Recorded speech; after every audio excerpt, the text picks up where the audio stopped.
Bueno, oficialmente bienvenido a todos y todas a la parte de la auxiliar. Bueno, el propósito de esta auxiliar, como ya le había comentado anteriormente, es principalmente tener una instancia como para poder repasar ciertos conceptos que son de utilidad dentro del curso. La clase pasada estuvimos viendo conceptos relacionados a vectores, ya que los vectores en este caso vienen a jugar un papel bien importante en lo que es la mecánica, ya un poco más general a la cual ustedes habían estado acostumbrados y acostumbradas en cursos anteriores, como siempre analizando la partícula en una dimensión. En este caso el concepto se debe extender y los vectores en ese instante pasan a ser como parte fundamental de la descripción del movimiento de un cuerpo. Entonces, bueno, curva asimismo también es importante, ya que las trayectorias seguidas por los cuerpos en 3 dimensiones, 2 dimensiones, son fundamentales para entender como el movimiento como un conjunto, ya además de otras magnitudes que también son vectoriales, como la cantidad vectoriales, como la aceleración, la velocidad, la misma posición, y bueno, otras cantidades que van a ser definidas posteriormente en función de cantidades vectoriales, como lo va a ser el potencial gravitacional, la energía cinética, que se define como el producto punto por el producto punto de la velocidad, etc. El trabajo también. Entonces, si tienen el enunciado de la pregunta 2, lo primero que se va a analizar, bueno, la materia de curvas, en este caso voy a saltarme un repaso así como más específico de la materia para que no nos demoremos tanto, ya que hay que tratar de terminar en 1 hora esta auxiliar, con su break incluido ahí. Entonces, a medida que yo vaya desarrollando conceptos, entonces váyanme preguntando nomás, por favor, ojalá háganlo con el micrófono, que no veo mucho el chat. Interrúmpanme nomás si hay algún concepto que no les suena familiar o que necesitemos que se repase. Entonces, de la pregunta 2, que está relacionada ya a curvas, se pide demuestre en el inciso A que la derivada temporal de un vector unitario es siempre perpendicular al vector unitario, ¿ya? Una pregunta abierta. ¿Cómo ustedes podrían demostrar que una cantidad vectorial es perpendicular a otra cantidad vectorial?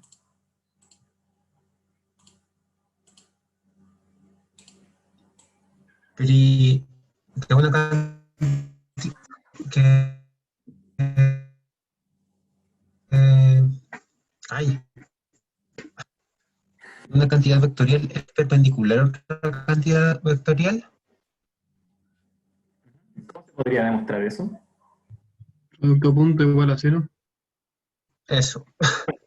Recuerden que cuando se tienen 2 vectores, A y B, entonces el producto punto está definido por el módulo de A, el módulo de B, por el coseno del ángulo que forman A y B.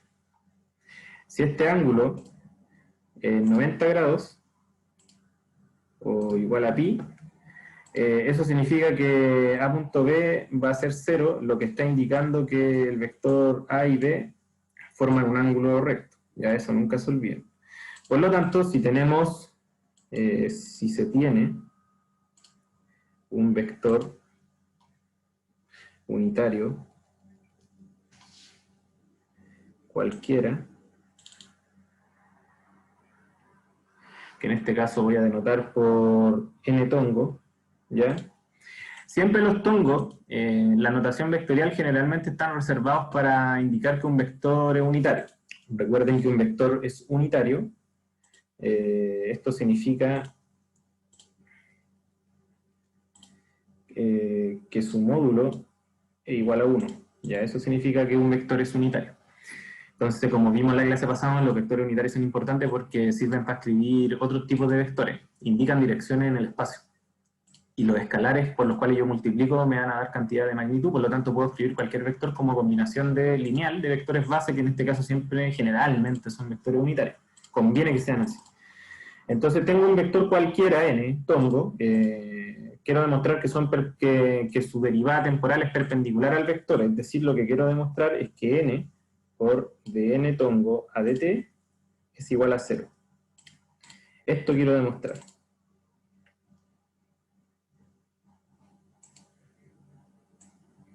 ¿Ya? Entonces, lo primero es entender ¿qué es lo que pasa con un vector unitario? Vayamos obteniendo la información acerca del vector. Lo primero que se tiene es que n punto por n punto, que va a dar igual a n cuadrado, va a ser igual a... ¿qué cosa? Por la definición de vector unitario, todo va a ser igual a 1. ¿Ya?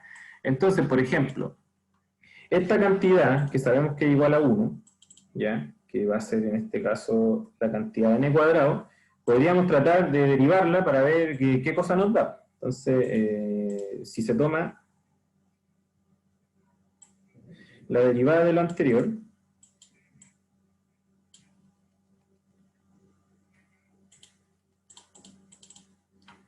lo que se va a obtener es que de n cuadrado a dt va a ser igual a d a dt de n por n. Si se utiliza la regla del producto para las derivadas, esto va a ser igual a n punto de n a dt más n por dn a dt. Es decir, va a ser igual a 2n punto dn a dt. ¿Ya? ¿Se entendió? En este caso, a diferencia de la regla usual de derivadas que ustedes utilizaban en cálculo diferencial, lo que vamos a agregar en este caso, en vez de un producto convencional, vamos a agregar un producto punto. Recuerden que el producto punto toma las componentes del vector y las multiplica y luego las suma. En este caso, esta propiedad que se está enunciando acá, en este igual, viene a ser una extensión a 3 dimensiones o a más dimensiones de la derivada del producto, de la regla del producto en más dimensiones, podríamos decirlo, ¿ya? Porque recuerden que la derivada es un operador lineal, entonces uno puede demostrar que las sumatorias de esta operación también va a cumplir la misma propiedad finalmente. Eso ustedes lo podrían demostrar. Entonces el primer hecho es que se tiene esta igualdad. Ahora bien, recuerden que aquí hemos determinado que n cuadrado también es igual a 1, por lo tanto de n cuadrado a dt es igual a d a dt de 1, y esto es igual a 0. Por transitividad, como estas dos cantidades son iguales, entonces lo que se va a tener es que 2n por dn a dt va a ser igual a 0, lo que es equivalente a decir que n por dn a dt va a ser igual a 0, y lo que implica que n es perpendicular a dn a dt, por lo que hemos demostrado la propiedad. ¿Se entendió?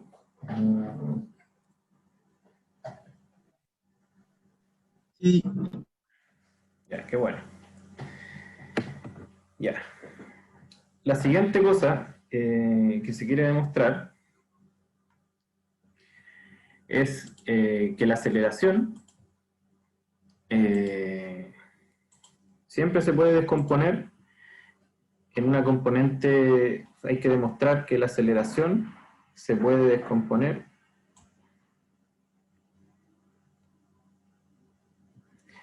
en una componente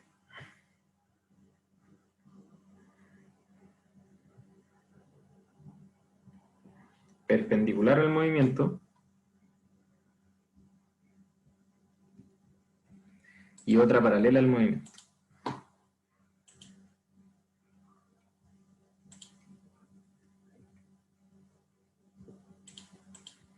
¿Ya?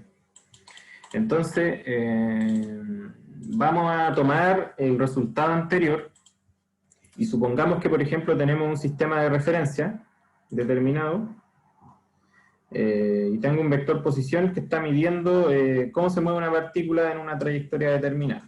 ¿Ya? Tenemos aquí nuestra partícula que se va moviendo. Entonces, en distintos tiempos, mi vector posición va a estar apuntando en distintas direcciones. Supongo que con el profesor ya definieron que la velocidad está determinada por la derivada de el vector posición, es decir, igual a r punto en la notación de Newton, ¿ya? Que los puntos siempre van a indicar derivadas temporales, las primas generalmente indican derivadas con respecto a la posición o alguna coordenada. Si es que no lo han visto, bueno, les anticipo, ustedes igual ya lo sabían, de los cursos anteriores, de que la velocidad se define como delta R a dt. Pero ya que ustedes saben derivadas, vamos a, si es que no lo tienen claro, en la introducción a la física clásica, que ustedes definían, perdón, voy a ver el chat que no sale ahí como, ya. Creo que no hay problema con la definición. Ya. Bueno, si alguien no lo tiene claro, lo voy a hacer en un pequeño desarrollo aquí al costado. Si ustedes tienen que la velocidad que ustedes definían en Introducción a la Física Clásica es la derivada de la posición con respecto al tiempo, perdón, es un diferencial de posición con respecto al tiempo. Esto lo que quiere decir es que es la posición evaluada en t más delta t menos la posición evaluada en t, simplemente dividido por delta t. Entonces, si yo quiero obtener la velocidad instantánea de un cuerpo, lo que se puede tomar es el límite de esta cantidad. Entonces, lo que se va a tener es que esto es el límite en un tiempo muy chiquitito de r de t más delta t menos r de t dividido por delta t. Y eso es la definición del límite de la derivada de una cantidad. Por lo tanto, esto va a ser de r a dt o r. ¿Ya? Ahí como para que lo tengan presente. ¿Ya? Ahora bien, como yo en este caso tengo un sistema de referencia, en este caso lo voy a poner simplemente cartesiano, estoy viendo que tengo una trayectoria. Ya tengo una trayectoria y por ejemplo yo podría decir, digamos que mi vector posición es un r de t por un vector m. Como yo sé que la velocidad es la derivada de este vector posición, que este vector posición siempre va a ser como perpendicular a alguna circunferencia que yo dibuje así y que aproxime bien este pedacito de arco, recordemos de la propiedad anterior que la derivada temporal de un vector unitario siempre es perpendicular a este vector unitario. Entonces la velocidad debería, perdón, ahí, la velocidad por consiguiente, por la propiedad anterior, debería ser siempre tangencial. Ya, debería ser siempre primero perpendicular a este vector y por lo tanto va a ser tangencial a la curva que define la trayectoria de una partícula. Por lo tanto, con esto, ahí debería decir r punto, vamos a saber que es igual a la velocidad y vamos a decir que es la velocidad, o perdón, de su módulo, independiente del tiempo, por un vector que va a ser tangencial a la trayectoria. ¿Ya? Ese es el primer hecho. Sabemos que la velocidad es tangencial a la trayectoria. Entonces ahora, bueno, este mismo desarrollo que se hizo acá se puede hacer para la aceleración. Podemos decir que la aceleración se obtiene tomando la derivada de la velocidad con respecto al tiempo. Entonces, ¿cómo se obtiene?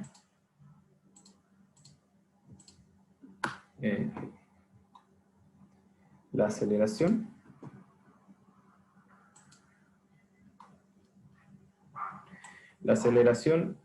se obtiene tomando la derivada de la velocidad con respecto al tiempo. ¿Ya? En este caso, si continuamos con el desarrollo, tomando este punto de acá e ingresándolo a nuestro resultado, vamos a obtener que esto va a ser la derivada de b de t con respecto a este vector tangencial. ¿Ya? Ahora, por regla de la cadena, o sea, perdón, por regla del producto nuevamente, tengo que tomar la derivada primero de esta cantidad, dejar constante esta otra, y ahora dejar constante la velocidad, y tomar la derivada del vector tangencial con respecto al tiempo. ¿Ya? Bueno, esto lo puedo definir simplemente como b punto de t, la dirección tangencial más la velocidad de t, tomando el dt a dt. Ahora lo que hay que determinar, bueno, lo primero que se puede extraer de esta definición es que una de las componentes de la aceleración va a ir tangencialmente, por lo tanto ya tenemos la componente paralela al movimiento. Ahora hay que ver que la aceleración no solamente cambia cuando cambia la rapidez, sino también cuando cambia su dirección. Es decir, las cantidades vectoriales ya no solamente cambian cuando cambia su módulo, sino también cuando cambia su dirección. Tienen dos posibilidades de cambio. Y uno de estos cambios vamos a demostrar que es la componente perpendicular. ¿Ya? Entonces, ¿qué es lo que se puede hacer como para poder obtener esto? Lo primero es notar lo siguiente. Si ustedes toman esta derivada con respecto al tiempo, podrían por regla de la cadena suponer en principio que como ustedes se están moviendo en una trayectoria, aquí lo que ustedes tienen que está cambiando es el arco, ¿ya? Por ejemplo, si toman, no sé, un sistema aquí, un sistema acá, lo que va cambiando con el tiempo es el arco de circunferencia, o sea, de la curva, mejor dicho, porque circunferencia es un caso particular de una curva cerrada. Entonces, a medida que ustedes se sitúan en distintos puntos de la curva, el vector tangencial va cambiando. ¿Ya? Va cambiando en su dirección. Por lo tanto, sabemos que el vector tangencial es una función del arco de circunferencia. Por lo tanto, por la regla de la cadena, uno podría decir que esto es dt a ds por ds a dt. Saben que voy a borrar ese puntito porque lo vamos a dejar exclusivamente para el producto punto. ¿Ya? Y sabemos bien que esto es la definición de rapidez. ¿Ya? Por lo tanto, esto es igual a la rapidez por dt a ds. Ahora bien, si por ejemplo ustedes tienen una curva cualquiera, ¿ya? Y tienen una variación de s, un ds, digamos, yo lo que podría hacer es decir, bueno, ¿qué cantidad me determina o me aproxima de mejor forma a ese arco? Entonces, yo lo que siempre puedo hacer es dibujar una circunferencia que pase por ese punto y por lo tanto, no quedó tan bonita, ahí. Voy a tener un radio de curvatura que me va a estar indicando cuánto me desvío de una línea recta y que va a ser el radio de una circunferencia que yo puedo ir aproximando distintos puntos. Si por ejemplo me sitúo acá, creo que la mejor circunferencia va por el otro lado y voy a tener otro radio de curvatura, etcétera, etcétera. ¿Ya? Entonces, yo también, si tengo un radio, puedo definir un pequeño ángulo de cambio. ¿Ya? Aquí vamos a borrar un poco para que quede un poco más claro. ¿Ya? Si puedo definir aquí un centro de circunferencia que me aproxime bien ese arco, ¿ya? Y puedo definir por lo tanto un d alfa, ¿ya? Y un radio de curvatura. Si hago eso, lo que se va a obtener es que ds va a ser igual a este radio de curvatura por el ángulo, ¿ya? Entonces, teniendo en cuenta aquello, lo que se va a tener es que dt tongo a dt va a ser igual a la rapidez de la partícula por dt a ds, ¿ya? Y esto va a ser lo mismo que velocidad de la partícula por dt a dividido por rho sub c a de alfa, ¿ya? Y este cambio, el cómo cambia el vector tangencial a medida de que yo hago variar un ángulo, ¿cómo creen que ustedes, qué resultado debería dar?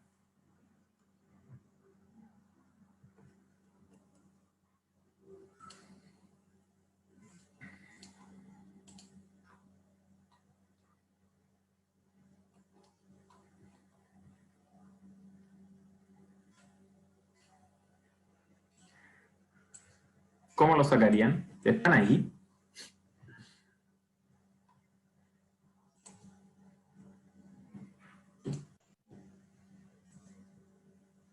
El vector tangencial del ángulo.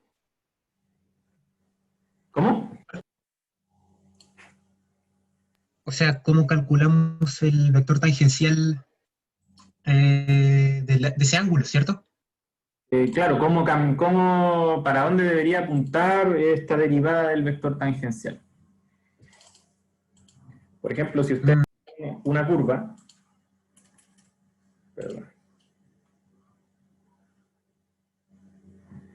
y por ejemplo toman este pedazo, no, la vamos a hacer un poco más. Por ejemplo, si tienen una curva, Debería ser, debería ser normal a la curva, ¿no? Porque como tendría que ser perpendicular al tangencial. claro, fíjense en lo siguiente, es lo que dice el compañero. Por ejemplo, si ustedes toman, en este caso el vector tangencial va apuntando hacia acá, y tomamos un ds, no lo voy a escribir mejor ahí. ¿Qué va a pasar? Que voy a tener esto de acá. ¿Cómo se determina un delta t? Vamos a decir que este es el t y este es d más dt. Tenemos en este caso que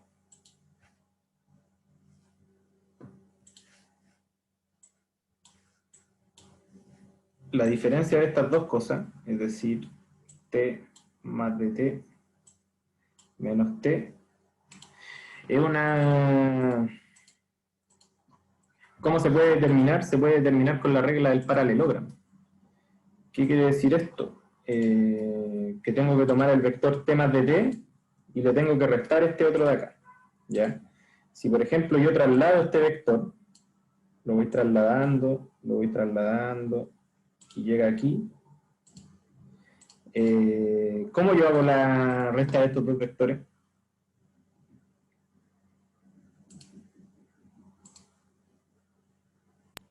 producto cruzo, ¿no? No, así geométricamente.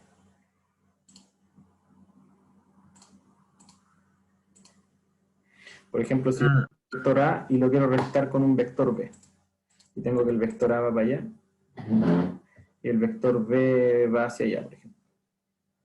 Lo primero que tengo que hacer es invertir la dirección de B. Y después tengo que llevar esta colita, la tengo que llevar acá. Y ahí voy a tener que el resultado va a ir algo para allá. Aquí tengo que hacer lo mismo. Lo que tengo es que, a ver, con verde quizás salga bien. Tengo que invertir primero mi dirección del vector. Y ahora lo tengo que llevar al extremo del vector de acá. Ya, me debería quedar como una cosita así. Y el resultado va a ser una cuestión que apunta hacia el centro de la trayectoria. Por lo tanto va a ser perpendicular, suponiendo que este es muy pequeño, esto va a ser un vector normal, ¿ya? A la curva, apuntando hacia adentro. Es decir, si yo me defino me pongo apuntando hacia adentro, lo que yo voy a tener es que un dt va a ser igual como a una especie de... va a tener como una dirección hacia adentro, ¿ya?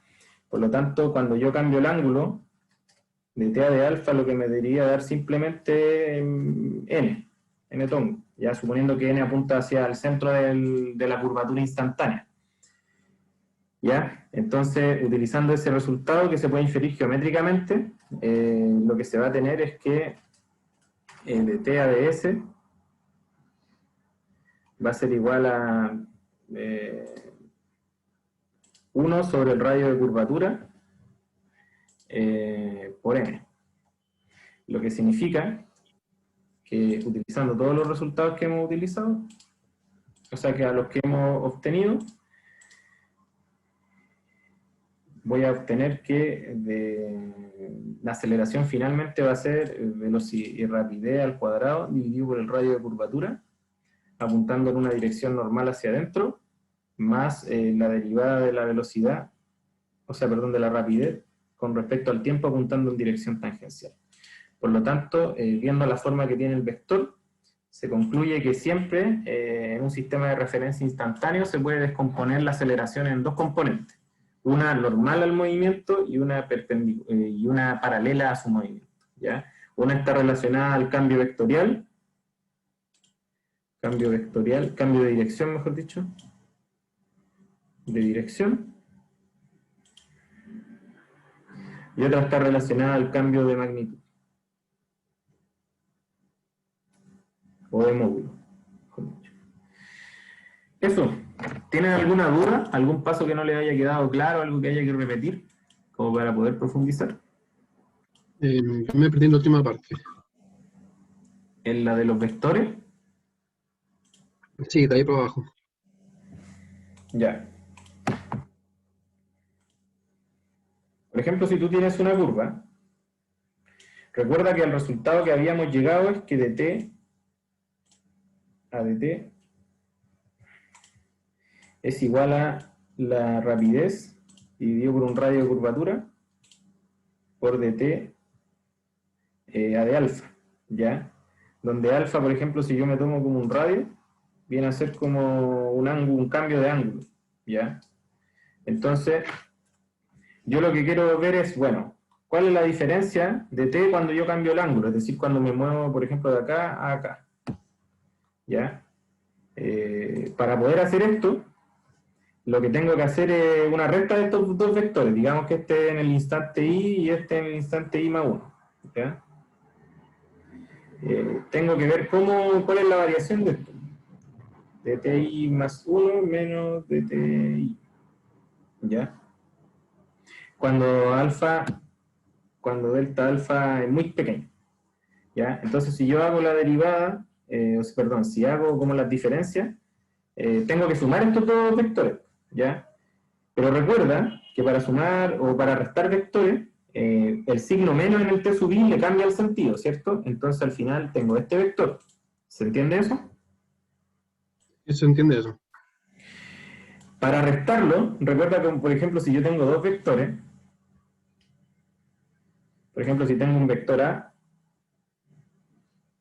y tengo otro vector B, ¿cómo los sumo? La suma, que va a ser C igual a A más B, la obtengo llevando como, por ejemplo, este vector acá, a esta colita, ¿ya?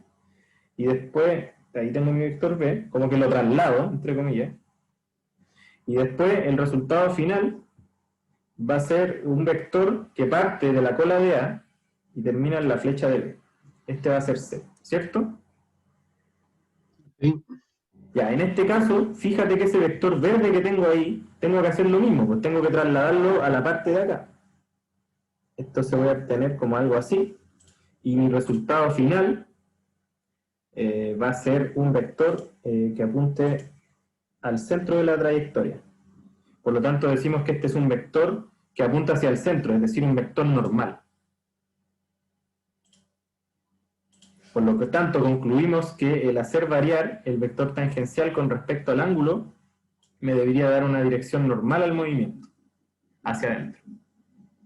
Ya, perfecto. Y una cosita más, ¿qué era T-tongo? T-tongo es el vector tangencial a la trayectoria. Es decir, si tengo mi trayectoria, el vector tangencial está definido por un vector que es paralelo en todos los puntos a la trayectoria.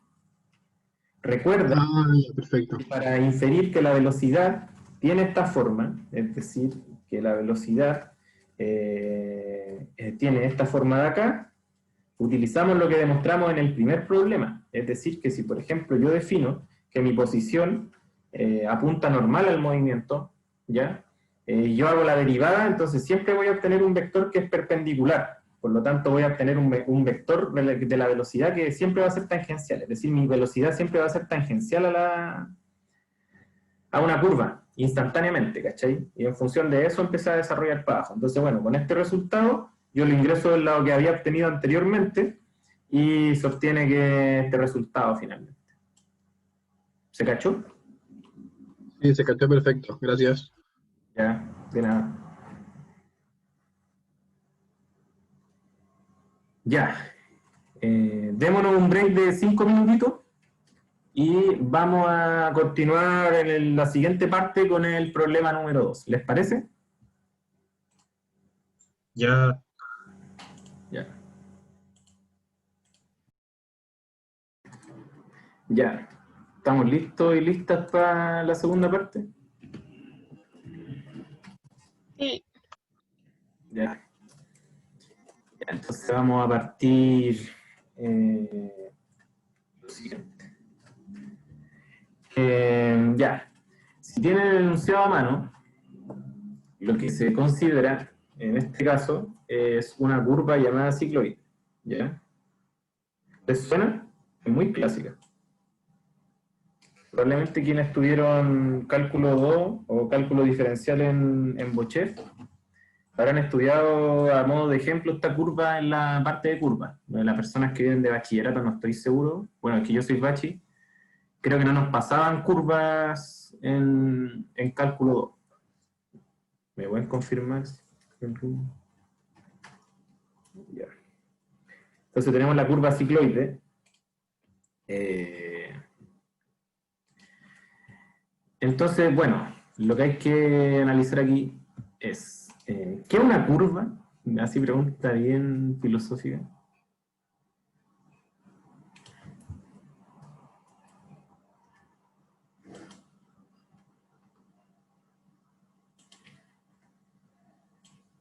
Cri, cri.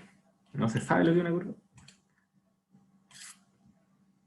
Así como una definición formal. Algo que no es una recta, pero las rectas igual son curvas. Son un caso especial de curva, de hecho.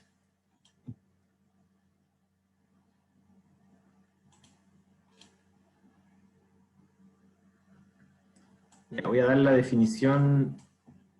es un movimiento. Pueden ser los puntos en el espacio que definen una trayectoria. Puntos en el espacio que definen una trayectoria. ¿Y qué es una trayectoria? Como un camino. Ya. Sí, es un camino, pero ¿cómo se definiría matemáticamente? Ya, yo les voy a dar la definición matemática para que no redundemos más. Entonces, partamos, definición. Curva. Dos puntos. Entonces se dice, diremos, que un conjunto, ¿ya? Que es subconjunto de Rn es una curva si existe una función continua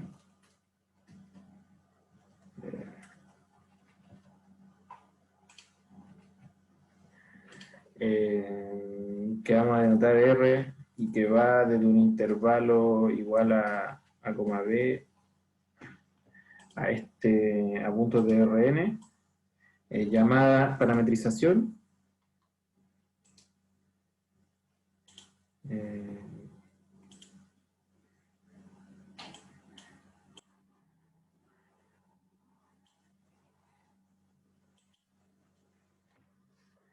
De la curva, tal que los puntos, el conjunto curva es igual a todos estos puntos dados por esta función en función de un parámetro que va a pertenecer al intervalo que se mencionaba adelante. ¿Ya? La noción intuitiva es que si, por ejemplo, yo tomo un intervalo de puntos en R, ¿ya? A ver, ¿cómo se podrá hacer más bonito? Ahí. Perfecto. Ya, si yo tomo, por ejemplo, un intervalo I, ¿ya? Que va a ser en este caso A, B, y por ejemplo tengo un parámetro que me va a variar de entre estos puntos, ¿ya? Va a variar entre, puede estar aquí, puede estar ahí, etcétera. a medida de que yo le pongo ese parámetro a una función RDT definida, entonces me van a dar puntos en el espacio n-dimensional. En este caso, como queremos estudiar curvas en R3, porque estamos interesados en el movimiento de los cuerpos, a medida que, por ejemplo, yo tomo valores de t, me van a dar valores en más dimensiones. ¿Ya? Me puede dar una cuestión así, etcétera, etcétera, que me puede indicar eventualmente el movimiento de un cuerpo. ¿Ya? Esa es la definición formal de curva. Por ejemplo, cuando ustedes tienen un vector posición, el camino que va dejando la posición, en función de un parámetro, que en este caso puede ser el tiempo, ¿ya? Parámetro tiempo, eso se dice que es la trayectoria de una partícula, ¿ya? Pero no necesariamente el tiempo va a ser el parámetro a utilizar. Puede ser otra cosa, puede ser un ángulo, puede ser una coordenada, etcétera, etcétera. ¿Ya? Cuando, por ejemplo, tenemos curvas en una dimensión, dos dimensiones, tenemos curvas que varían en 2 dimensiones, se necesita solamente de un parámetro para poder describirlo. Si, por ejemplo, tengo curvas en 3 dimensiones, voy a necesitar 2 parámetros y así sucesivamente, ¿ya? Siempre necesito, curvas en Rn se describen por n-1 parámetros, ¿ya? Entonces, bajo esta definición vamos a estudiar la curva cicloide, ¿ya? La curva cicloide, como dice en el enunciado, viene parametrizada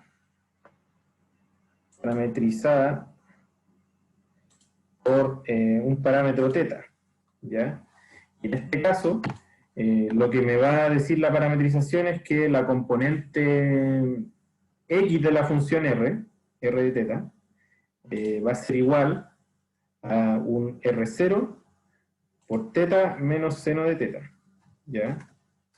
Y el i de θ, que va a ser la componente i, va a ser R0 de 1 menos coseno de θ, ¿ya?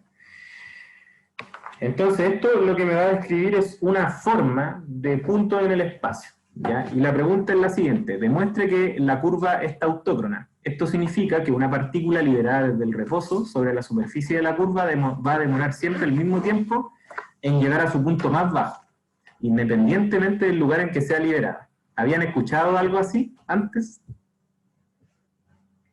¿O les suena lo que significa que sea tautócrona?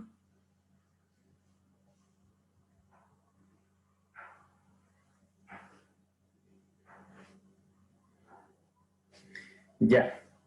El resto está ahí. Podría decir, por ejemplo, abrir su micrófono y decir, sí, estamos acá, para cacharse.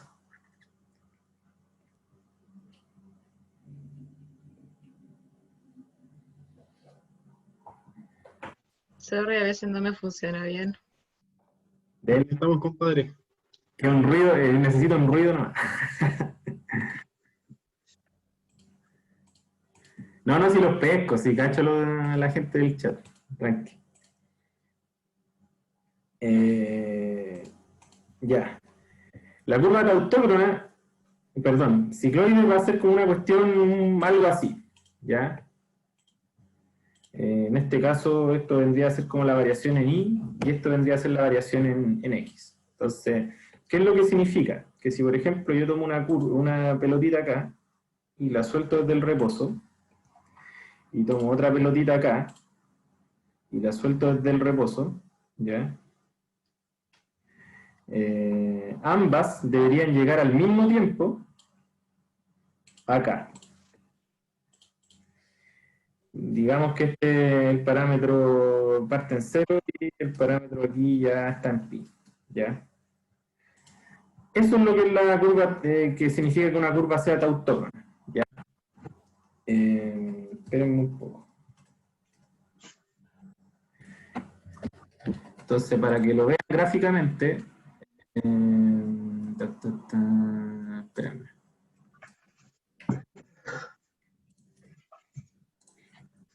Demostrar que la curva sea tautócrona es que ocurra lo siguiente. ¿Se ve en pantalla? Sí. Debería ocurrir, ¿ya? Soltando partículas de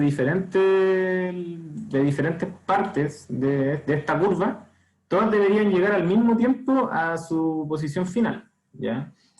Entonces, eso es lo que debería ocurrir. ¿Ya? Entonces, vamos a demostrar esta propiedad. Entonces, lo primero que hay que tener presente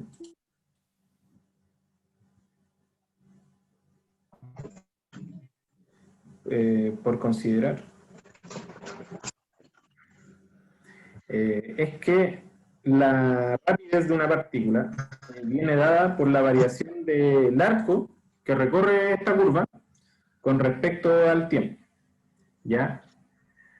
Ahora, si por ejemplo yo suelto una partícula de cierto punto y esta cae una altura h, por ejemplo cae hasta aquí, ¿ya? Esa partícula cae hasta ahí, entonces voy a tener una variación delta h, ¿ya? Si la suelto desde el reposo, entonces después de una caída delta h, la partícula va a tener una rapidez también de la siguiente forma. Si dejo caer delta h a una partícula desde el reposo, su velocidad va a ser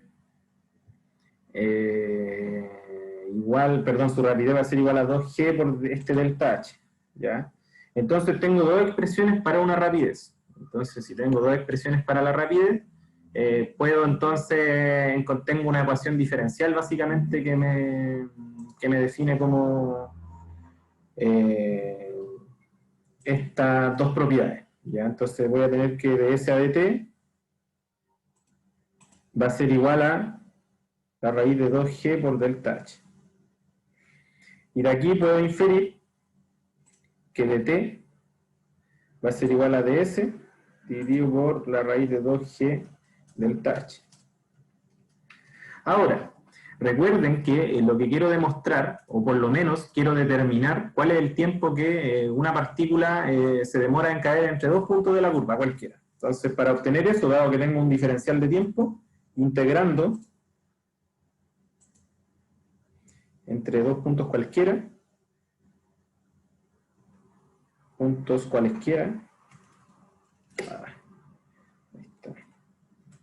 cualesquiera. Una pregunta. Sí, dígame. ¿Estas ecuaciones son para la componente Y? No. No, mira, lo que yo hice fue tomar la variación del arco de la curva. ¿Ya? Todas las curvas tienen un arco definido, ya que es como un pedacito de curva, podríamos decirlo de alguna manera. Entonces, este pedacito de curva, si yo lo derivo con respecto al tiempo, tengo una rapidez. ¿Ya?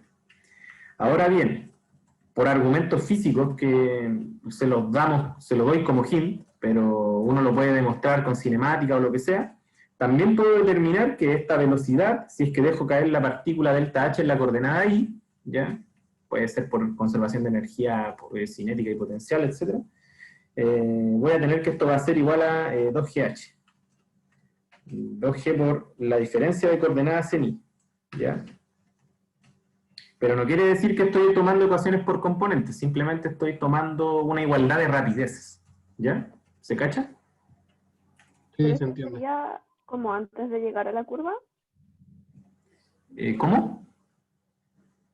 Porque esto es como soltándola, pero fuera de la curva, ¿no? No, es cuando estoy dentro de la curva. Ya.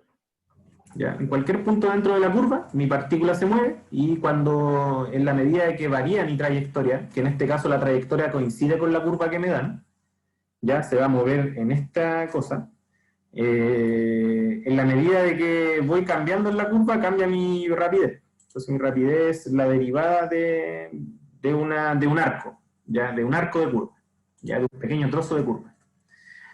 Al moverme ahí voy a cambiar mi rapidez, ¿ya?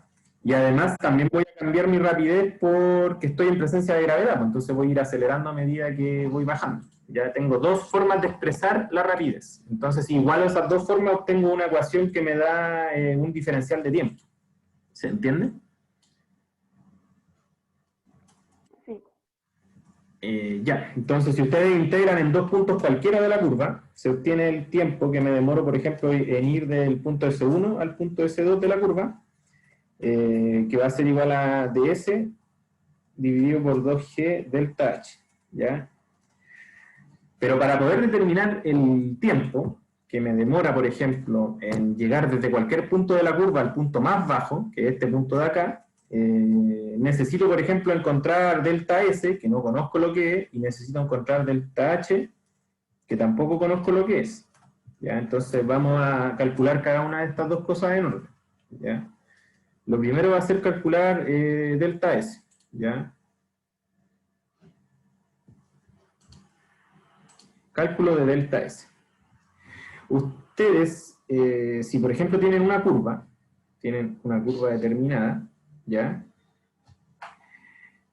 Y tienen un pequeño pedazo de curva. Uno podría, por ejemplo, pensar en términos de las componentes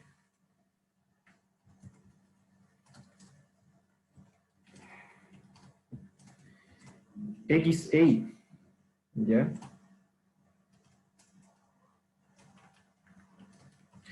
Y recuerden que las curvas están dadas por un parámetro, en este caso θ.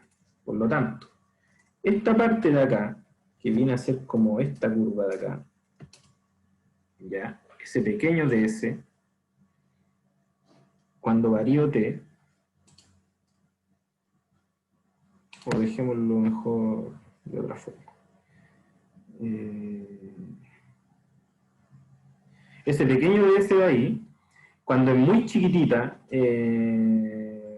la variación, entonces esto se puede expresar como con el teorema de Pitágoras. ¿Ya? Entonces, si ustedes tienen una variación de S a de t, eso va a ser igual a la variación de x a de t, más de y a de θ. Ya es muy pequeño, se va a dar una relación de ese tipo en cualquier parte de la curva. Por el teorema de Pitágoras, lo que yo puedo concluir es que de S a de θ cuadrado, que en este caso cumple el rol de hipotenusa, va a ser igual a de x a de θ al cuadrado, más de y a de θ al cuadrado. Y de aquí yo puedo determinar que un diferencial de S va a estar dado por la raíz de dx a de θ al cuadrado, más de y a de θ al cuadrado, por dθ. Entonces estas derivadas, ¿cómo las podría determinar? Bueno, con la parametrización de la curva. Recuerden que x de θ viene dado por R0 θ menos seno de θ, lo que significa que de x a de θ va a ser igual a R0, 1 menos coseno de θ, y así hago la derivada. Como y de θ también viene dado por R0, 1 menos coseno de θ, entonces de y a de θ va a estar dada por, recuerden que la derivada del coseno es menos seno, entonces aquí me va a dar R0, la derivada de R0, de R0 por 1 es 0, por ser una constante, y esto me va a quedar seno de θ. ¿Ya? Entonces, eso significa que de x a de θ al cuadrado más de y a de θ al cuadrado va a ser igual a R0 al cuadrado por 1 menos coseno de θ al cuadrado más R0 al cuadrado por seno al cuadrado de θ. Y esto va a ser igual a R0 al cuadrado menos, paréntesis lo voy a poner mejor, 1 más coseno al cuadrado de θ menos 2 coseno de θ más R0 cuadrado seno cuadrado de θ. Entonces aquí lo que se puede hacer es dejar R0 cuadrado tirar para adentro coseno cuadrado de teta más seno cuadrado de teta más 1 menos 2 coseno de teta. ¿Ya? ¿Ese paso se entendió?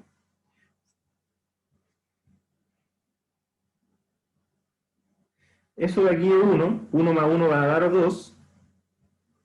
Entonces, esto va a dar R0 al cuadrado. 2R0 al cuadrado, si factorizo, por 1 menos coseno de teta.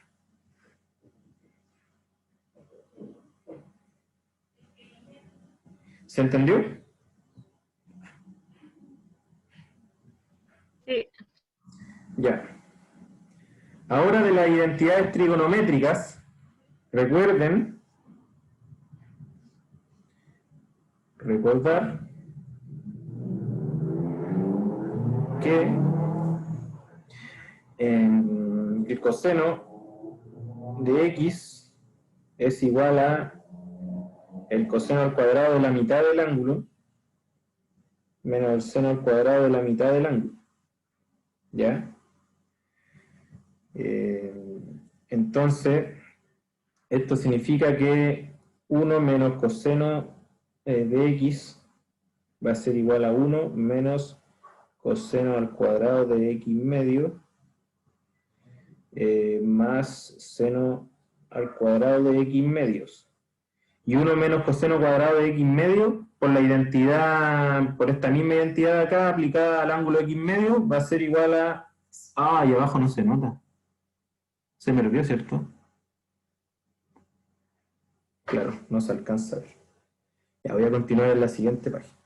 Y no se alcanza a ver nada. Ya, lo que teníamos hasta ahora es que 1 menos coseno de x, de x, perdón, va a ser igual a 1 menos coseno al cuadrado de x medios más seno al cuadrado de x medios. ¿Ya? Recuerden que ahí hubo un cambio de signo, simplemente por estoy restando. Y esto de acá es lo mismo que seno al cuadrado de x medios. Y esto va a ser más seno cuadrado de x medio. Es decir, 1 menos coseno de x es 2 veces el seno al cuadrado de x medio. ¿Por qué hice esta identidad? Bueno, porque tengo una raíz que es incómoda para poder trabajar. Recuerden que este es un diferencial y eventualmente voy a tener que integrar. Entonces, reemplazando aquí ese resultado, lo que se va a obtener finalmente es que de x cuadrado a de teta cuadrado más de y cuadrado a de teta cuadrado va a ser igual a 2R0 cuadrado por 2 seno al cuadrado de teta medio. Lo que significa que ds va a ser igual a, que es igual a la raíz de x a de teta cuadrado más de y a de teta cuadrado va a ser igual, y por d teta va a ser igual a 2R0 seno de teta medio de teta. Y ahí tenemos calculado el primer diferencial para poder integrar con tranquilidad. Ahora, hay que determinar delta H. ¿Ya? Cálculo de delta H. De delta H. ¿Hasta ahora todo bien? Ya, delta H simplemente va a ser igual a la coordenada I evaluado en algún parámetro phi cualquiera, menos I evaluado en un parámetro teta, dado, ya que va a ser variable. ¿Ya? Este me va a indicar el punto de lanzamiento, entre comillas lanzamiento, porque no le imprimo una velocidad inicial, y punto cualquiera de la curva, me parametriza la curva.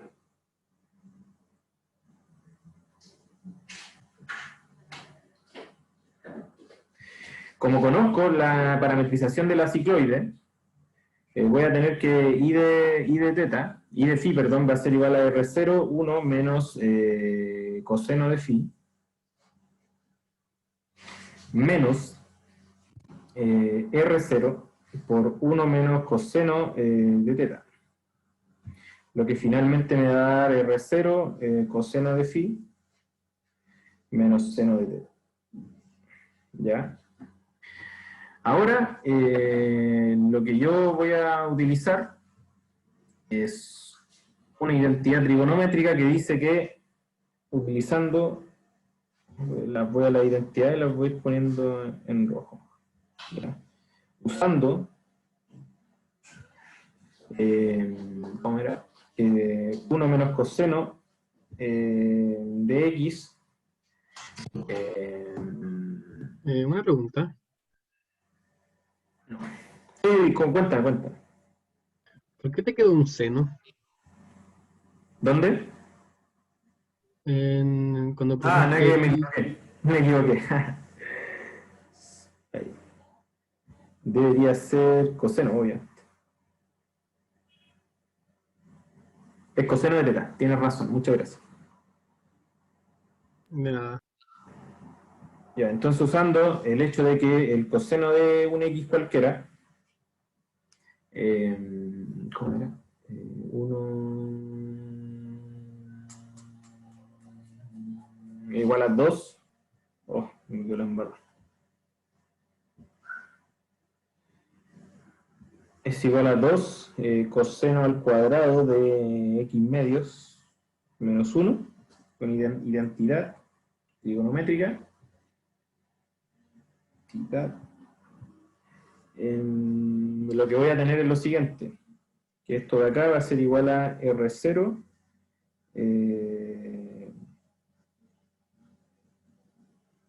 2, espera, ¿está bien? Sí. 2 coseno.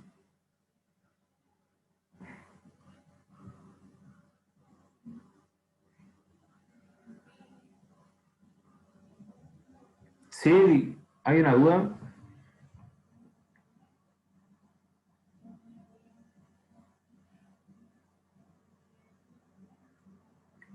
¿Los signos de los cosenos deberían ir al revés? Pregunta un compañero.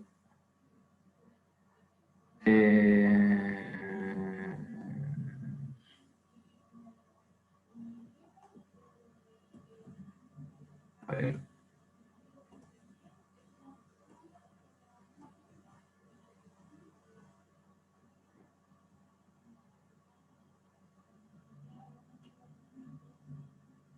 Sí. Pero no estoy seguro. Espera un poco.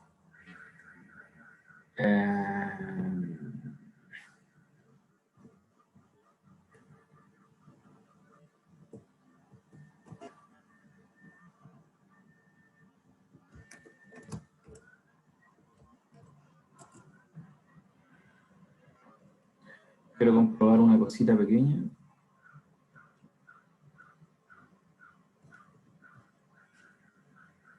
Sí, creo que los signos deberían ir al revés. Sí, tienes toda la razón.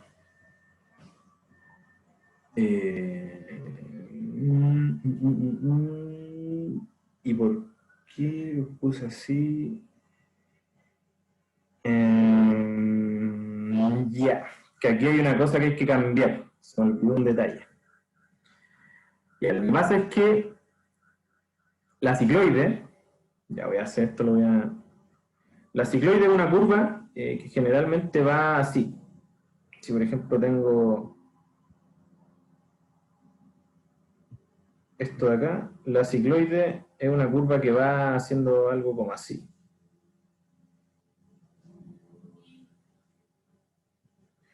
¿Ya? La parametrización que yo les di, que en este caso es x de teta, igual a R0, ¿cómo era? Teta menos seno de teta, y de teta es igual a R0, 1 menos coseno de teta, me da esto de acá, ¿ya? Pero yo como estoy considerando la caída de un cuerpo, tengo una cicloide invertida. ¿Sí? Por lo tanto, al momento de tomar la altura delta H, tengo que tomar signos menos de I de teta. ¿Ya? ¿Qué va a significar eso? ¿Se entiende por qué? Porque simplemente necesito invertir una de las partes. Por lo tanto, aquí hay un error. Aquí debería ser componentes negativas. Eso significa que esto es coseno de phi menos 1 menos R0 coseno de teta menos 1, lo que debería dar R0 es coseno de phi menos coseno de teta. ¿Se entendió?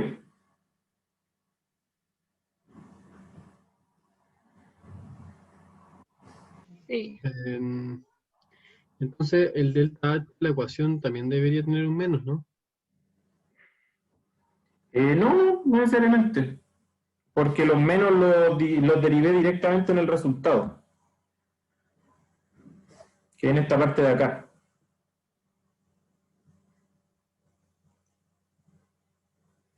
Delta H es una distancia. Lo que me importa es que como mi parametrización de cicloide es una cosa de este tipo, al momento de yo determinar alturas delta H, lo que tengo que tomar es el negativo de las coordenadas para hacer la resta, ¿ya?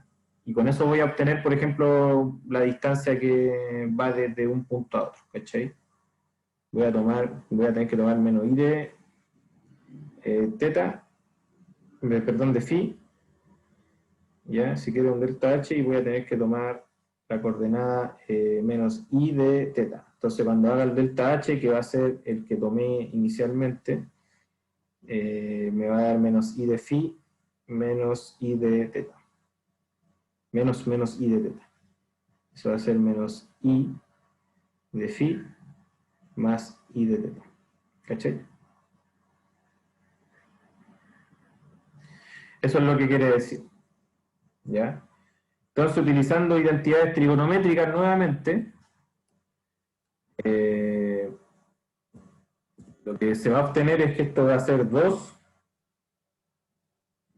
coseno de phi medios al cuadrado menos 1 menos paréntesis 2 coseno al cuadrado de phi medios menos 1, ¿ya? Y este resultado que lo voy a poner triangulito, ya, eso igual lo voy a eliminar.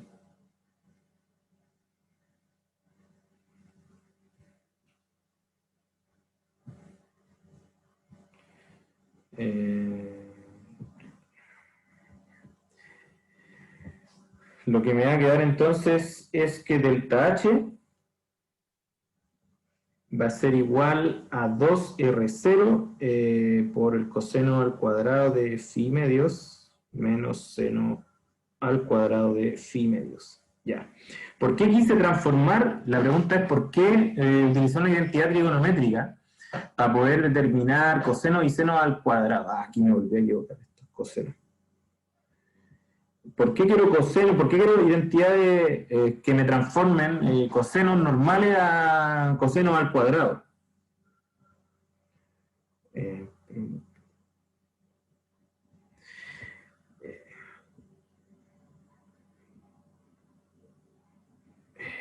Simplemente porque en la cantidad que, recuerden que el tiempo va a ser la integral de S1 a S2 de un delta S, ¿ya? Que también tiene una raíz, dividido por la raíz de 2G delta H, ¿ya? Mientras tenga que raíces, siempre me va a convenir tratar de transformar mis cantidades a expresiones cuadráticas, cosa de que en algún momento yo pueda simplificar esa raíz, ¿ya?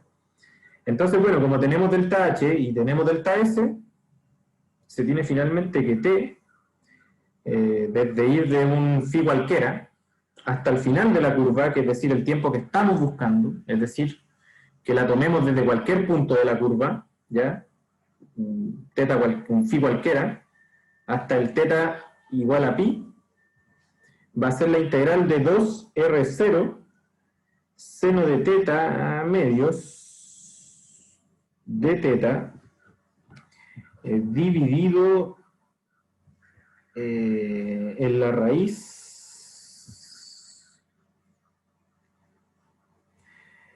del coseno,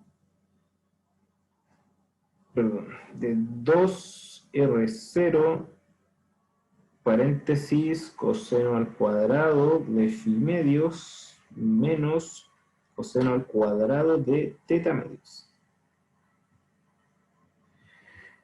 Ya, esa integral hay que resolver. Para poder resolver esta integral hay que, bueno, si uno simplifica un poquito, le va a quedar que... y aquí hay un 2g multiplicando. ¿Ya? Y recuerden que es 2g por delta h, y delta h da eso. Entonces aquí lo que me va a quedar es la raíz de R0 por g, la integral de phi a pi, de seno de teta medios, de teta, dividido en la raíz cuadrada de coseno al cuadrado de phi medios menos coseno al cuadrado de teta medios, y sería. Así que en principio podría parecer que este tiempo que estamos obteniendo depende de phi, porque no hay cómo sacarme ese phi de ahí. ¿Ya? Específicamente lo que queremos demostrar es que esta integral no depende de phi medio. Entonces, para resolverla y simplificar un poco las cosas, uno puede hacer un cambio de variable. Entonces, el cambio de variable igual es sencillo. Solamente cacho que justo este de acá da la derivada de este de acá. Entonces, hago que x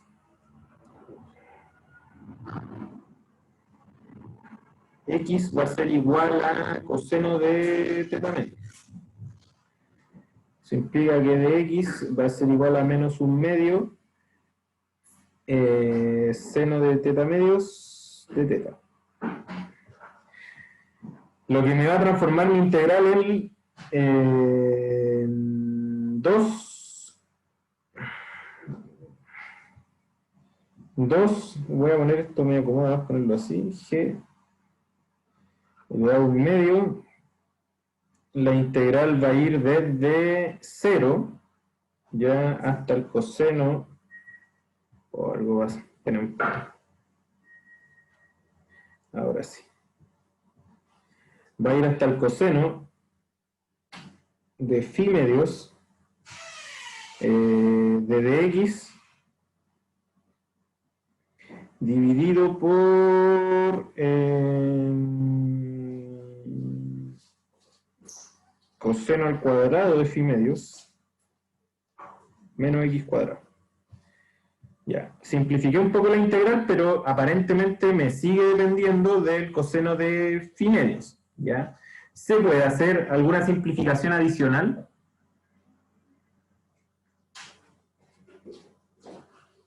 ¿Expresión trigonométrica? Sí, algo por ahí, pero no necesariamente tan así. Fíjense que si aquí hubiera un 1 menos x cuadrado y integro eso es como la integral del arco seno, ¿ya? Muy parecida a la integral del arco seno. Entonces lo que uno podría hacer en la raíz de abajo es simplificar todo esto por coseno de phi medios, y me va a quedar paréntesis 1 menos x dividido por coseno de phi medios al cuadrado. ¿Cachai? Entonces el denominador en verdad es coseno de phi medios por la raíz de 1 menos x dividido por el coseno de phi medios. ¿Ya? Entonces ahí está listo el siguiente cambio de variable. Siguiente cambio de variable. Necesariamente tengo que cambiar u es igual a x dividido por el coseno de phi medio. ¿Ya? ¿Cuánto va a ser de u? De u va a ser igual a x de x dividido por el coseno de phi medio. Ya, para efectos de esta derivada, phi es una constante. Entonces, el tiempo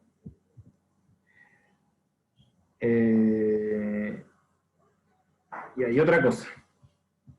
Voy a tener la expresión, voy a dejar la expresión aquí al ladito como para que lo sigan teniendo presente. Recuerden que llegamos a que el tiempo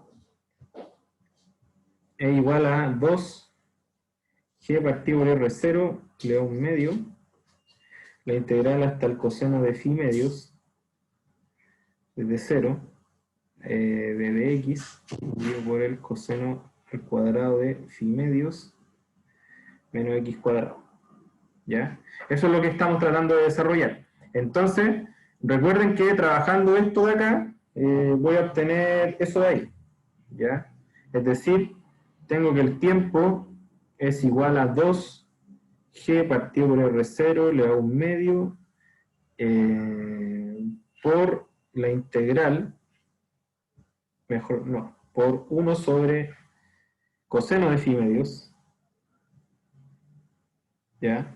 Y por la integral de dx dividido por 1 menos x dividido por el coseno de phi medios al cuadrado. Entonces, si yo hago esta sustitución de acá, tengo que, dado el diferencial de x, es decir, el diferencial de x va a ser igual a coseno de phi medios por du, y ahora lo que necesito determinar son cuáles son los límites de integración de esta cuestión. Entonces, recuerden que esto va de 0 a coseno de phi medios. ¿Ya? Entonces, ¿qué pasa en este cambio de variable cuando u es igual a 0? Cuando u es igual a 0, entonces, perdón, nada que ver. Recuerden que todavía estamos integrando en x acá. ¿Qué pasa cuando x vale 0? Según esta expresión de acá. U vale 0. Y cuando x vale coseno de phi medios, u va a ser igual a este x, que es coseno de phi medios, dividido por coseno de phi medios. Es igual a 1. ¿Ya? Por lo tanto, haciendo este cambio de variable, lo otro es que el de x va a ser igual a coseno de phi medio por du. Entonces lo que me va a quedar es que el tiempo va a ser igual a 2 la raíz de g dividido por r0, 1 dividido el coseno de phi medios, por coseno de phi medios, la integral de 0 a 1, de du, dividido por 1 menos u cuadrado. Estos dos se me simplifican, y esa integral de ahí es simplemente el arco seno de u evaluado en 0 y 1. ¿Ya? Y ese arco seno, ¿cuánto es?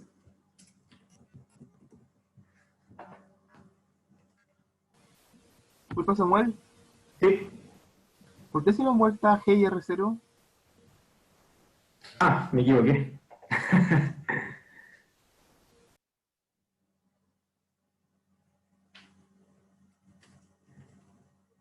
Gracias.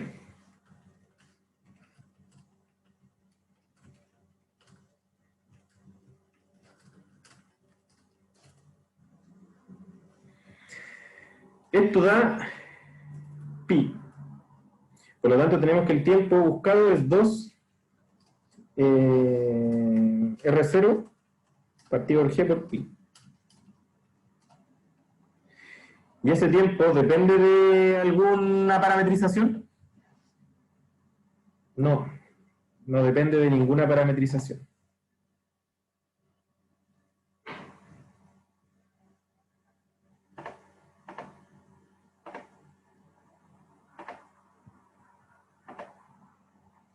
Por lo tanto,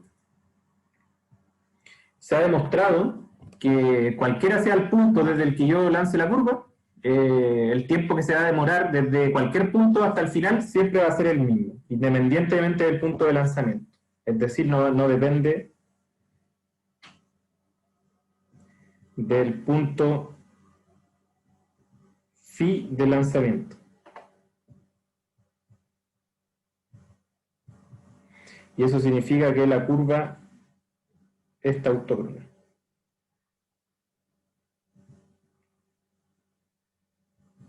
Y hemos demostrado la propiedad que se quería demostrar. ¿Quedó claro? Yo tengo una duda. Sí, dime nomás. En el de arte, ¿por qué usaste esa fórmula para calcularlo? ¿Cuál es como la intuición detrás? Disculpa. Disculpa, ¿cuál? ¿Perdón? ¿Cuál cálculo? El del delta H. Porque es por lo siguiente. Delta H, recuerden que la cicloide, como les dije, es una curva de este tipo.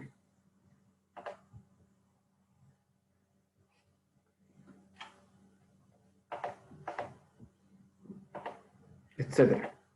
Pero en este caso, lo que me piden es que yo utilice una cicloide invertida, ya como esta parte de la cicloide, que si la recreo acá sería algo de este tipo, ¿ya? Y deje caer una partícula. Entonces, por ejemplo, un delta H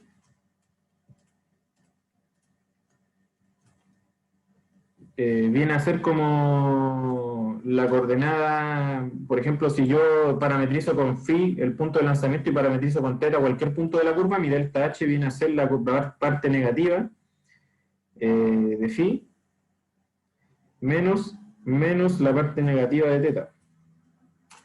Y con eso voy a obtener un delta H positivo. ¿Cachai? Pero ¿por qué phi primero y después teta? Esa es mi pregunta. Porque la intuición es que phi, el punto de lanzamiento, siempre va a estar más arriba que el punto de llegada. Ah, ya, perfecto. Entonces hay que verlo como una distancia. Claro, exactamente. Ya, perfecto. Y como está dada vuelta, por eso es el menos. Claro. Y lo otro es que ahí ya utilizo la parametrización. Lo otro que uno se podría preguntar es por qué traté de transformar siempre las cosas al cuadrado, porque las cosas con raíces y cuadrados, siempre en lo que tiene que ver con integrales me va a ir llevando a arcos seno y cosas de ese estilo. Entonces hay posibilidades de hacer sustituciones trigonométricas o encontrar integrales conocidas. Entonces, cuando yo me planteé el problema, fui resolviendo así, y intentando identidad y cuestiones. Hasta que llegáis a una parte conocida. Pues la parte que más me costó fue como este cambio de variable, la verdad. El cambio de variable... Este de aquí. No hallaba cómo sacarme esto, así que al final como que lo factoricé y dio algo. Y ahí al final caché que se simplificaba todo y al final demostráis la propiedad de la tautógrafo. Bueno, eso sería, si nadie más tiene dudas, bueno, eso fue la auxiliar de hoy. Y comentarles, bueno, algunas propiedades como curiosas de la curva tautócrona, perdón, de la cicloide, para las competencias, por ejemplo, esta es una aplicación de mierda, pero igual es una aplicación, por ejemplo, para hacer que las competencias de scale sean más justas en términos de los tiempos de demora, etcétera, etcétera. La superficie de esa parte donde los skaters se tiran y hacen como sus trucos es una curva cicloide, cosa de que sea tautócrona y sea como justo para todo el mundo hacer los trucos y los tiempos de subida y bajada, etcétera. Lo otro es que en cierto engranaje, para hacer más eficiente la transmisión de movimiento en la ingeniería mecánica, algunas de estas curvas, ¿cachai? Donde este punto como que desliza, eran curvas cicloides, cosa de que la transmisión de movimiento como que entre engranajes, por ejemplo aquí este engranaje con otro, fuera lo más eficiente posible. Entonces, mucho tiempo en la industria de la ingeniería mecánica, los cálculos de estas curvas de acá eran curvas tautócronas, ¿ya? Entonces, existen muchas aplicaciones en las cuales siempre se trata, bueno, además uno puede demostrar que la curva cicloide es la que minimiza el tiempo, minimiza el tiempo de bajada, de caída. Por lo tanto, todas las relaciones o todas las aplicaciones relacionadas a optimizar tiempos están relacionadas necesariamente a esta curva, ya la curva cicloide y su propiedad de ser una curva tautócrona, de no dependencia del tiempo desde un punto cualquiera, y además de optimizar ciertos procesos relacionados como a su trayectoria. Esos son como unos datos freak ahí que anduve buscando. Me pareció bastante interesante cómo mostrárselo, ilustrárselo, para que no solamente sea una abstracción matemática, sino ver que estas cosas, si también se les puede ir encontrando aplicaciones ya a cosas más concretas, mecanismos y lo que es básicamente la ingeniería. Y bueno, desde el punto de vista de la física también es como una propiedad importante porque las ecuaciones de Euler-Lagrange, ¿cachai? Que son una minimización de trayectorias básicamente, o de tiempos de trayectoria, o de algún parámetro, que dan otra descripción de la mecánica analítica. La cicloide es uno de los ejemplos más clásicos, ¿ya? Como una de las curvas que surge naturalmente al poder minimizar una función que después ustedes van a ver al final de este curso, que se llama el lagrangiano. Eso, espero que les haya parecido buena la auxiliar, o que hayan aprendido a ver cómo se utilizan en lo concreto los conceptos que van viendo en el curso. Y bueno, si no tienen más dudas, yo les voy a subir la pauta, está bien ordenada ahí, para que puedan rehacer los cálculos si quieren estudiar y sigan aprendiendo de estos tópicos. Así que no me queda más que decirles que les vaya bien durante su semana. Y bueno, nos vemos el viernes, que vamos a tener nuestra auxiliar 1 más relacionado a los conceptos que el profe pase durante la semana. Eso, nos estamos viendo el viernes. Gracias, Omar, cuídate. Chao, chao. Chao, gracias. Chao, gracias. Chao, gracias. Chao, chao.